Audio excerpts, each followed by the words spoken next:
بسم اللہ الرحمن الرحیم۔ السلام علیکم ورحمۃ اللہ وبرکاتہ۔ امید کرتا ہوں میرے تمام بہن بھائی خیریت سے ہوں گے۔ آج کی اس ویڈیو میں جو آپ کے لیے وظیفہ شیئر کرنے لگا ہوں وہی بہت اہم ہے، اور خاص طور ان بہنوں بھائیوں کے لیے جو لوگ کہتے ہیں ہماری دعائیں کیوں قبول نہیں ہوتی۔ کہتے ہیں ہم دعائیں کرتے رہتے ہیں لیکن دعا قبول نہیں ہوتی، پریشانیاں ختم نہیں ہوتی، مصیبتیں نہیں جاتی، لیکن کیا کریں دعائیں کرتے ہیں لیکن قبول نہیں ہوتی۔ کیا کیا جائے؟ کوئی ایسا عمل بتائے کہ ہماری دعائیں قبول ہو جائیں۔ تو ذہن میں یہ بات پہلے سے آپ بٹھا لیں کہ اللہ تعالیٰ کبھی بھی کسی مسلمان کی دعا رد نہیں کرتا۔ حدیث میں آتا ہے کبھی بھی کسی مسلمان کی دعا رد نہیں ہوتی۔ ہر دعا کے بدلے میں اللہ تعالیٰ اس کی دعا 3 طرح سے قبول کر سکتا ہے۔ ایک تو یہ کہ بالکل وہی چیز اس کو عطا کر دے تو اس کی دعا قبول ہوگی، اس کو نظر آتی ہے۔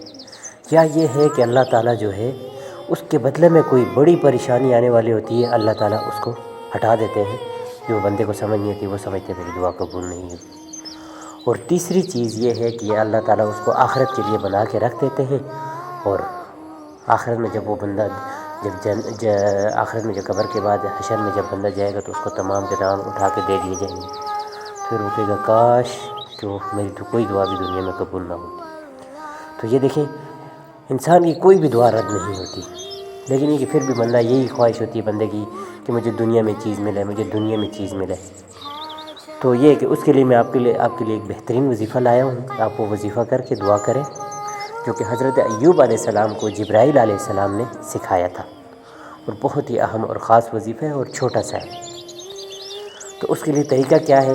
آپ نے ہر نماز کے بعد وہ 11 مرتبہ پڑھنا ہے، اور صبح 100 دفعہ پڑھنا اور شام کو 100 دفعہ پڑھنا ہے۔ یہ 7 دن تک آپ نے کرنا ہے لگاتار۔ تو یا یہ کہ مستقل کرتے رہنا ہے، تو انشاءاللہ آپ کی دعائیں کوئی بھی رد نہیں ہوگی۔ اس کے بعد آپ کوئی بھی دعا کریں گے تو وہ رد نہیں ہوتے۔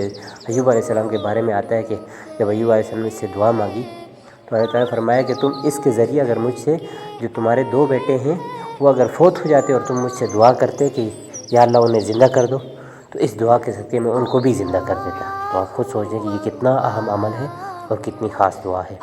تو طریقہ میں نے آپ کو بتا دیا کہ ہر نماز کے بعد 11 مرتبہ آپ نے پڑھنی ہے یہ دعا، اور پھر دعا کرنی ہے، اور اس کے ساتھ صبح 100 دفعہ الگ سے 100 دفعہ یہ پڑھنی ہے، اور شام کو بھی 100 دفعہ آپ نے پڑھنی ہے، اور اس کے بعد آپ نے دعا کرنی ہے۔